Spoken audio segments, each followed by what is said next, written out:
నమస్తే ముందుగా ముఖ్యాంశాలు ఢిల్లీలోని సశక్తి నారీ వికసిత్ భారత్ కార్యక్రమంలో పాల్గొననున్న ప్రధాని నరేంద్ర మోదీ చంద్రబాబుకు పొత్తులు కొత్తేమి కాదు ఎంపీ వైఎస్ అవినాష్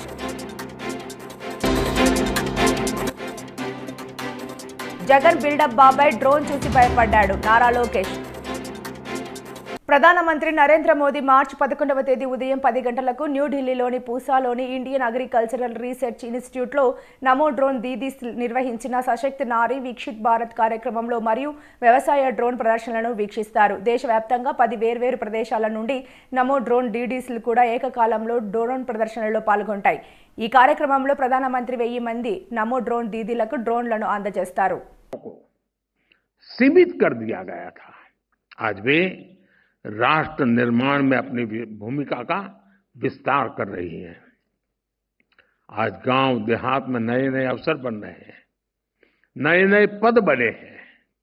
आज लाखों की संख्या में बैंक सखी, कृषि सखी, पशु सखी, मत्स्य सखी और सर्विस सेक्टर से जुड़ी दीदियां गांवों में सेवाएं दे रही है. ये दीदियां स्वास्थ्य से लेकर डिजिटल इंडिया तक देश के राष्ट्रीय अभियानों को नई गति दे रही है. प्रधानमंत्री ग्रामीण डिजिटल साक्षरता अभियान को चलाने वाली 50% से अधिक महिलाएं और 50% से अधिक लाभार्थी भी महिलाएं हैं. सफलताओं की ये श्रृंखला ही नारी शक्ति पर मेरे भरोसे को और ज्यादा मजबूत करती है. मैं देश की हर माता, बहन, बेटी को ये विश्वास दिलाता हूं कि हमारा तीसरा कार्यकाल नारी शक्ति के उत्कर्ष का చంద్రబాబుకు పొత్తులు కొత్తేమి కాదని కడప పార్లమెంట్ సభ్యులు వైఎస్ అవినాష్ రెడ్డి అన్నారు. ఆదివారం వేంపల్లిలో ఎంపీ మాట్లాడుతూ ఎన్నికలు వస్తే చంద్రబాబుకు పొత్తులు గుర్తొస్తాయన్నారు. ఎంతమంది కలిసి వచ్చినా ఎల్లో మీడియా ఎంత మద్దతు ఇచ్చినా గెలిచేది వైసీపీ పార్టీనే అని ధీమా వ్యక్తం చేశారు. 2009లో టీడీపీ ఓడిపోగానే సుజనా చౌదరి, సీఎం రమేష్ బీజేపీలోకి మారారని ఎద్దేవా చేశారు. ఎంతమంది కలిసి వచ్చినా ఇవాళ ఇదేం బీజేపీ, జనసేన, తెలుగుదేశం పొత్తు అనేది కొత్తగా నిన్న పుట్టిందేం కాదు. ప్రత్యక్షంగానో పరోక్షంగానో వీళ్ళందరూ కలిసే పనిచేస్తూ ఉన్నారు. మరి తప్పకుండా మరి చంద్రబాబు నాయుడు గారు, పవన్ కళ్యాణ్ గారు, భారతీయ జనతా పార్టీ వీళ్ళందరూ మరి గతంలో కలిసి పనిచేసినారు. 2014లో ఈ 5 ఏళ్లలో కూడా వాళ్ళు, ఎందుకంటే చంద్రబాబు నాయుడు గారు ప్రతిపక్ష హోదాలోకి వెళ్ళిపోయిన వెంటనే 2019లో తన అన్నుంగు శిష్యులైన సుజనా చౌదరి గారిని, రమేష్ గారిని, ఇటువంటి వాళ్ళందరినీ బీజేపీలోకి పంపించేసినాడు.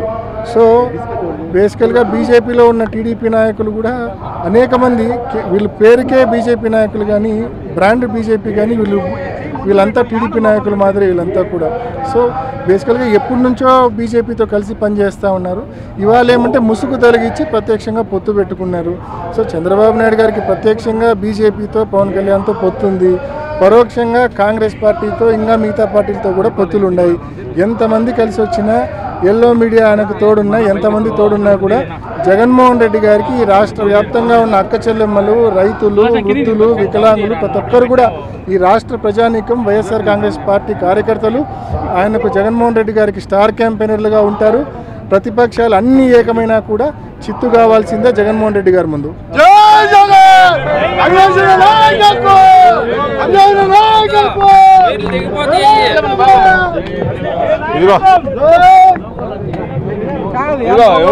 జగన్ బిల్డప్ బాబాయ్ సిద్ధం సభలో డ్రోన్ చూసి భయపడ్డాడు అంటూ టీడీపీ జాతీయ ప్రధాన కార్యదర్శి నారా లోకేష్ ఎద్దేవా చేశారు. సోమవారం అనంతపురంలో జరిగిన శంకారావం సభలో యువనేత మాట్లాడుతూ సభకు జనం రారని తెలిసి గ్రాఫిక్స్ కోసం గ్రీన్ మ్యాట్ వేశారన్నారు. అరగంట అంబటి బెట్టింగ్ స్టార్ అనిల్ తనను బండబూతులు తిట్టారని, వాళ్లకు చెబుతున్నా ఎందుకు డ్రోన్ చూసి పిల్లుల్లా భయపడుతున్నారని వ్యాఖ్యలు చేశారు. బిల్డప్ బాబాయ్ సిద్ధం సభలు పెట్టాడు. జనరల్ గా ఎవరైనా ఒక పులి వస్తే, సింహం వస్తే భయపడతారు.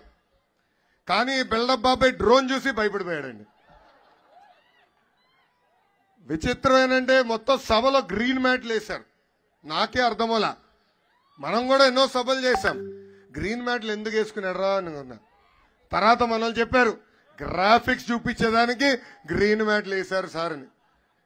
ఏకంగా సభా సాక్షిగా అక్కడ ఉన్న అరగంట అంబటి బెట్టింగ్ స్టార్ అనిల్ నన్ను బండబూతులు తిట్టారు.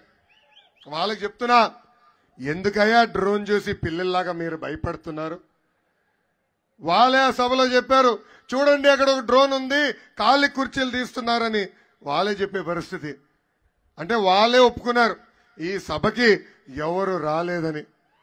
అలా ఉంది ఈ పిల్లి జగన్ పరిస్థితి. బాహుబలి ట్రైలర్ లాగా చూపించారండి.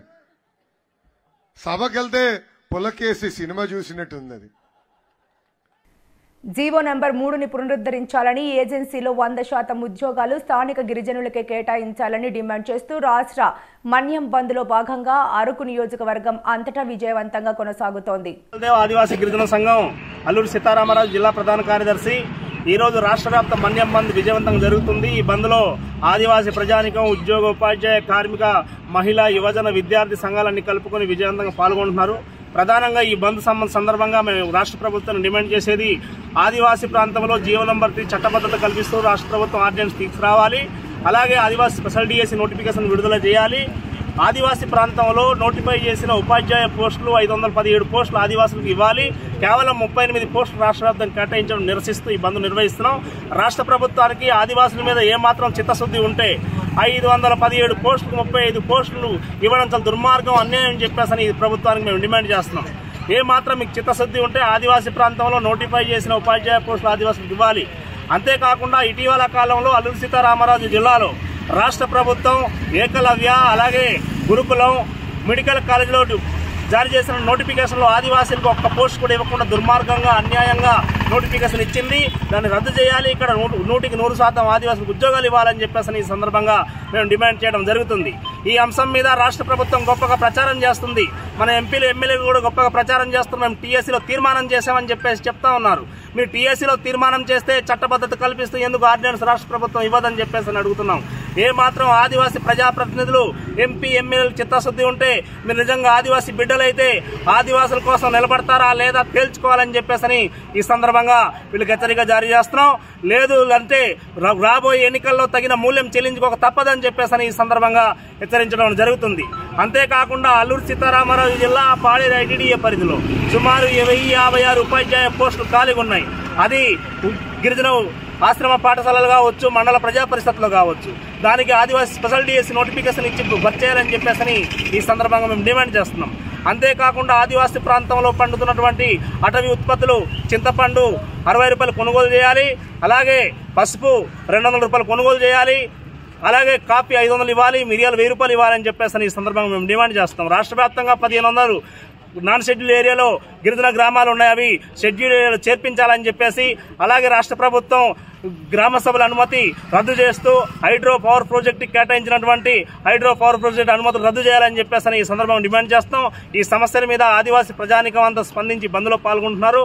అలాగే రాష్ట్ర ప్రభుత్వం, ఆదివాసీ ప్రజాప్రతినిధులు స్పందించి ఈ సమస్య పరిష్కారం కోసం జోక్యం తీసుకోకపోతే ఈ రాష్ట్ర ప్రభుత్వానికి తగిన మూల్యం చెల్లించుకు తప్పదని చెప్పేసి ఈ బంద్ సందర్భంగా హెచ్చరిక జారీ చేయడం జరుగుతుంది. గెలిపే ధ్యేయంగా ముందుకు వెళ్లాలి. మాజీ ఎమ్మెల్యే పిల్లి అనంత లక్ష్మీ సత్యనారాయణమూర్తి, జనసేన టీడీపీ ఉమ్మడి అభ్యర్థి పంతం నానాజీలు పేర్కొన్నారు. సలాది శ్రీనివాస్ బాబు, సలాది నాగాబాబు ఆధ్వర్యంలో కాకినాడ రూరల్ మండలం వలసపాకల తమ నివాసంలో ఆత్మీయ విందు కార్యక్రమాన్ని నిర్వహించారు. అందరికీ నమస్కారం.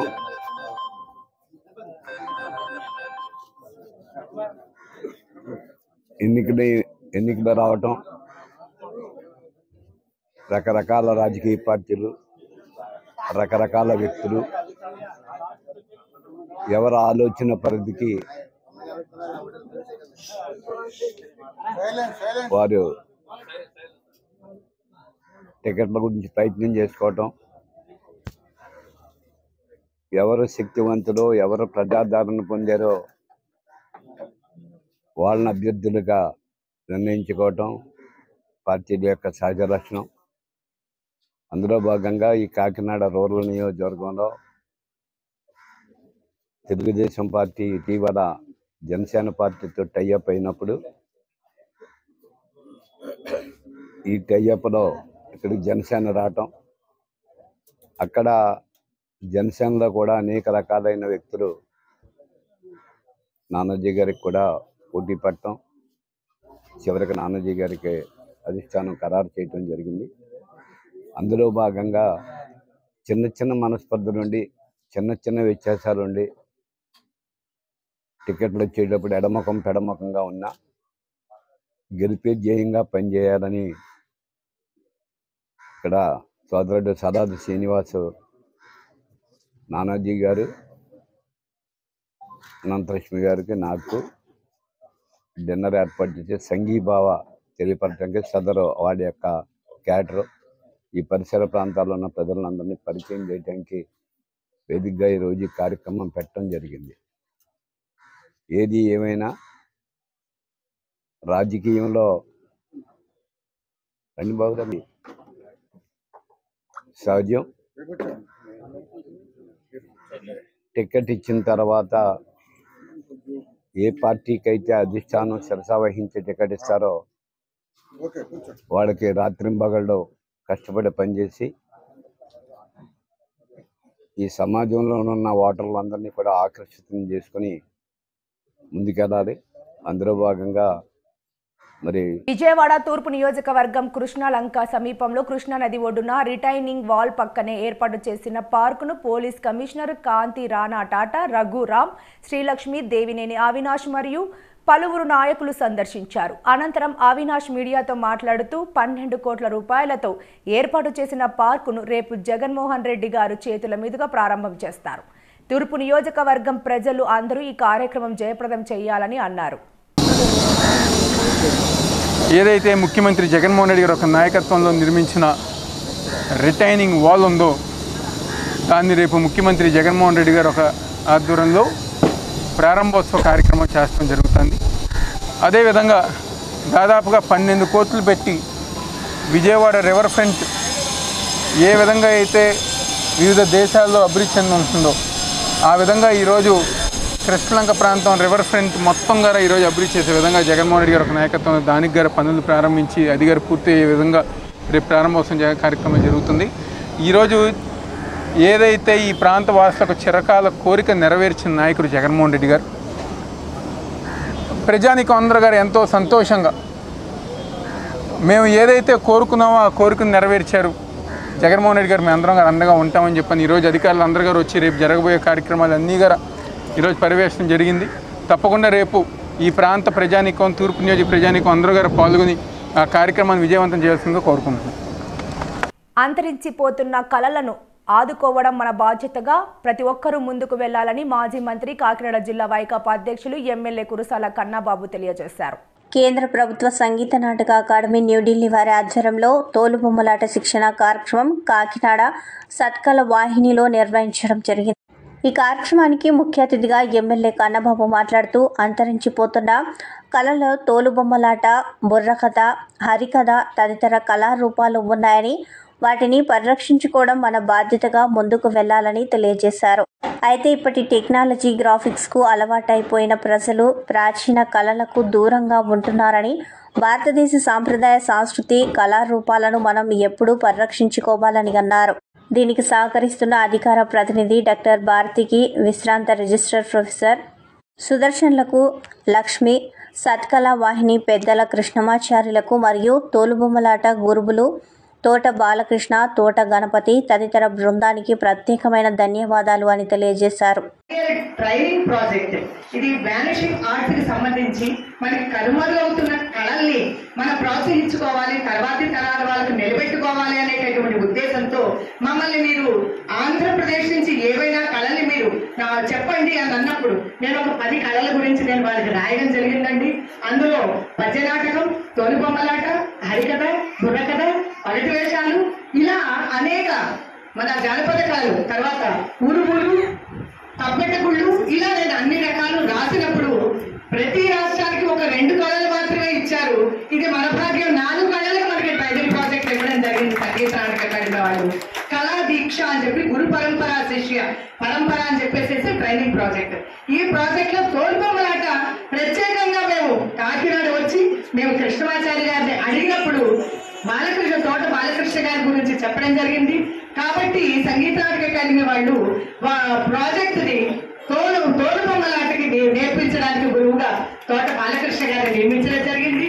మేము వారిని ఢిల్లీ తీసుకెళ్లి కిషన్ రెడ్డి గారి మినిస్టర్ గారి చేత వారికి సన్మానం చేయించడం జరిగింది. 4 కళలకి కరీంనగర్ కర్నూలు నుంచి పద్య నాటకం ఇచ్చాను సార్. రాజమండ్రి పురాణం విజయలక్ష్మి గారు వారి హరికథ ఇవ్వడం జరిగింది. తర్వాత చిత్తూరు జిల్లా కుప్పం కొత్త ఇంట్లో అని చెప్పి ద్రౌపది తిరునాళ్ళు అని చెప్పేసి అదొక ప్రత్యేకమైనటువంటి ఆర్ట్ ఫామ్ అది. అందులో కూడా 18 రోజులు భారతంలోని 18 పర్వాల్ని 18 రోజులు నాటకంగా చేస్తారు వాళ్ళు. అది కూడా చాలా ప్రత్యేకమైనటువంటి. కాకినాడ జిల్లా ఏలేశ్వర నగర పంచాయతీ సాధారణ సమావేశం చైర్మన్ అలమండ సత్యవతి అధ్యక్షతన జరిగింది. నగర పంచాయతీ పరిధిలో పలు అంశాలపై కౌన్సిల్ సభ్యులు అధికారులను నిలదీశారు. ఈ నెల 8వ తేదీన యావత్ భారతదేశమంతా అత్యంత ప్రతిష్టాత్మకంగా జరుపుకునే శివరాత్రి పర్వదినాన భక్తులకు ఏలేరు నదీ ప్రాంతంలో కనీస వసతులు కల్పించడంలో ఏలేశ్వరం మున్సిపల్ అధికారులు విఫలమయ్యారని అన్నారు. శానిటేషన్ అయితే చాలా ఇబ్బందిగా ఉందండి. మొత్తంలో ఎక్కడ ఎవరిని పిలిచినా రావట్లేదు. అది మరి సచివాలయ సిబ్బందికి మీకు సంబంధించి కోఆర్డినేషన్ ఉండట్లేదా, ఎవరు రెస్పాన్సిబిలిటీ ఫీల్ అవ్వట్లేదు. అది చాలా దారుణంగా ఉందండి. శానిటేషన్ అయితే ఒక ట్రాక్టరే తిరుగుతుందని ఎవరిని కాల్ చేసినా, గౌరవ సభ్యుల్లో ఎవరు మున్సిపల్ ఆఫీస్ కి సంబంధించిన సిబ్బంది కాల్ చేసినా ఒక ట్రాక్టరే తిరుగుతుంది. డీజిల్ ప్రాబ్లం అనే చెప్తున్నారు. కౌన్సిలర్లు ఉన్నాం, శానిటేషన్ పరంగా ఎన్ని ప్రాబ్లమ్స్ అని అంటే వాళ్ళకి ఎవరు ఆన్సర్స్ చెప్తారు? ఇంటికి వచ్చి అడిగితే చెప్పండి. లైట్స్ స్ట్రీట్ లైట్స్ అనేది మినిమం నీళ్లు ఇంకా 1 వీక్ అంటారు. మొత్తం మనీ అవుతుంది కానీ దానికి కావాల్సినవి మనకు అందుబాటులోకి అయితే రావట్లేదు. మినిమం నీడ్స్ అందుబాటులోకి రావట్లేదు. మరి అది సిబ్బంది రెస్పాన్సిబిలిటీ. శివరాత్రి ఏర్పాటు అని చెప్పి 90,000 రూపాయలు పెట్టాడు. 75,000 రూపాయలకి వచ్చింది సెంటర్. అయితే ఆ రోజు మేము అక్కడికి వెళ్ళి పరిశీలిస్తే కనీసం ఇందులో నీటికి లైటింగ్కి పెట్టారు. మినిమం అక్కడ వాటర్ ప్యాకెట్లు కూడా లేవు ఆ రోజు. అక్కడ నేను 10:10 వెళ్తే మీరు అసలు బిల్స్ పెట్టేయడం తప్ప అసలు ఏమీ చేయట్లేదు. మహాశివరాత్రి అంటే ప్రపంచం అంతా చూస్తుంది. మరి వాటి మీద కూడా ఇక్కడ బిల్స్ పెట్టేయడం తప్ప అక్కడ కనీసం మంచినీళ్ళ ఏర్పాట్లు కానీ అక్కడ సరైన వసతులు కానీ ఏమీ లేవు. ఆ రోజు మీరు ఏం ఏర్పాట్లు చేశారు? 90,000 రూపాయలు బిల్, 75,000 బిల్ పెట్టేది. అన్ని రంగాలలోనూ తీవ్ర ఇబ్బందులు ఎదుర్కొంటున్న రాష్ట్ర భవిష్యత్తు కోసం తెదేపా జనసేన ఉమ్మడి అభ్యర్థులను గెలిపించాల్సిన బాధ్యత అందరిపైన ఉందని మాజీ మంత్రి చిక్కాల రామచంద్రరావు పిలుపునిచ్చారు.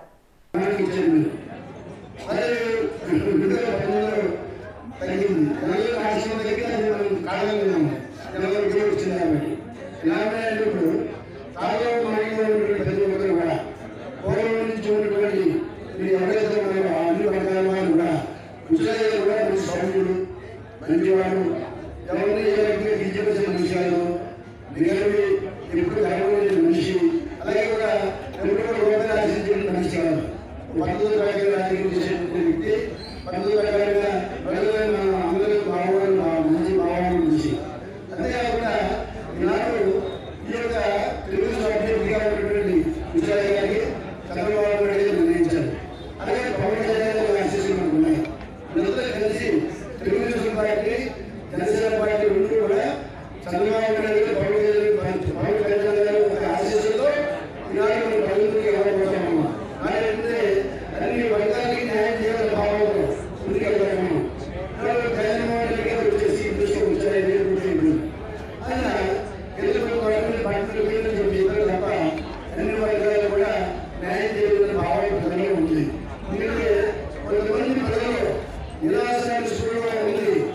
ఏ నిస్పృహగా ఉండాలని ప్రజలు, ఏ నిరాశగా ప్రజలు ఆ ప్రజలని అందరూ దగ్గర తీసుకుని మనం తీసుకోవాల్సిన అవసరం ఉందని కూడా నేను వెంటనే సరళంగా మాట్లాడుతున్నాను. వార్తలు ముగించే ముందు ముఖ్యాంశాలు మరోసారి. ఢిల్లీలోని సశక్తి నారీ విక్షిత్ భారత్ కార్యక్రమంలో పాల్గొననున్న ప్రధాని నరేంద్ర మోదీ. చంద్రబాబుకు పొత్తులు కొత్తేవి కాదు, ఎంపీ వైఎస్ అవినాష్.